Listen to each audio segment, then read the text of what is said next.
Assalamu alaikum guys, and welcome to another episode of Smile to Jannah. 15 seconds. Break the fast. Break the fast. Break the fast. 5, 4, 3, 2, 1.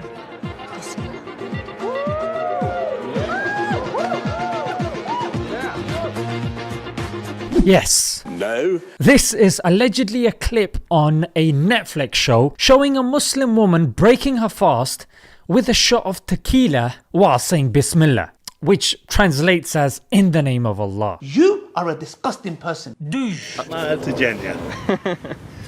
I'm collecting money for boreholes in the Gambia. I got one done myself. These are 100% donation. There is a routine to maintain them and they are the safest way to provide water. I know the brother doing this. Donate using the link below. Some of you watching be like, At least she said Bismillah.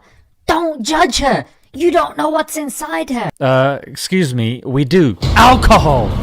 I don't think you guys will be too surprised now, because this is a trend that we're seeing not only with Netflix but pretty much every other show. Here are a few shows that are being presented to our children. Now they are suggestive. Even though your child has probably watched it, viewers' discretion is advised.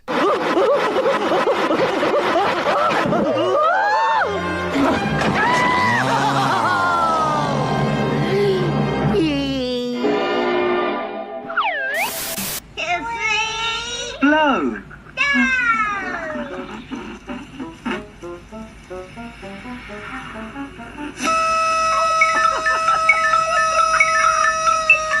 You know what I'm saying? Like, that is absolutely mental. Astaghfirullah. Let's take this back to Muslims, yeah? Either we're not being represented in the mainstream at all, or we're being represented as people who either are being oppressed by our religion or don't follow our religion at all. And it's getting pretty obvious that the mainstream media loves the people that just aren't practicing or are willing to change their values. I mean, the example of people that don't follow their religion at all: Majid Nawaz, Sajid Javed, Sarah Khan, DJ Khaled.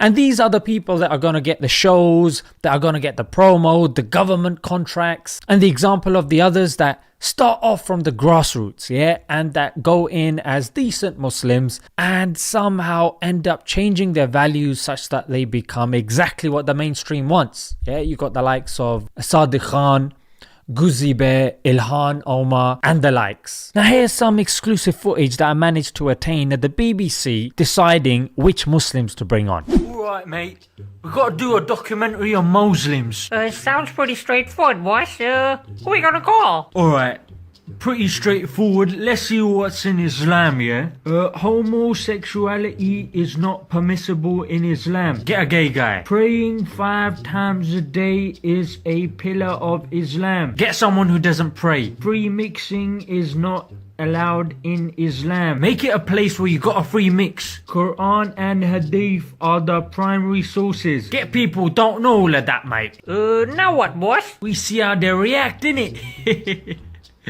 This is gonna be fun. Now the BBC will clearly deny this, yeah? We have the evidence. No one can dispute the evidence. We heard the evidence. We saw the evidence. Now our media is privately owned and it operates under capitalism. And for those guys, it's not within their interests to promote Islam. Rather, it's in their interests to demote and degrade Islam because it sells more. Yeah. Well, Islam refuses to change. Yeah, whilst other religions may have been quote unquote reformed, Islam refuses. You know what's crazy? Muslims get the most and people talk so much about them like, oh, they're crazy. But they're actually some of the people that actually believe and stick with the religion. Yeah, and it goes against the values of the people in power, be it materialism, consumerism, capitalism, adultery. Islam is against all of this. So why on earth would they promote Islam? So Islam promotes God consciousness. It promotes speaking out against tyranny. And it teaches us that death is not the end and not to be afraid of it. And there is an everlasting life that we should aspire to, not the life of this world. So again, money, it acts as it. Yeah, love of dunya is the root of evil. حب الدنيا رأس كل خطيئة. And mainstream media will continue showing Muslims doing silly things like this, because it is trying to normalize that sort of behavior. Because TV does give that illusion of a majority. And let's face it, we refer to it as a benchmark for our behavior, for our culture. So it not only manufactures our consent for what the powerful want to do. It's been revealed that during the Iraq War, the Pentagon paid more than $500 million to a British firm to spread fake Al-Qaeda videos. What? But it also manufactures our perception and understanding of culture and what's normal as well. This term manufacturing consent was coined by Noam Chomsky. His book is definitely worth reading. And the key is to keep repeating a lie till people believe it to be true. Yeah, this is a technique that was done by the Nazis. Yeah, and now we know this term as Goebbelian propaganda. A lie repeated 1,000 times becomes the truth. The man who said that even proved it. The lie became part of himself and the system he served. His name was Joseph Goebbels. He was Nazi Germany's Minister of Propaganda. And rest assured, we see this even in the news nowadays as well.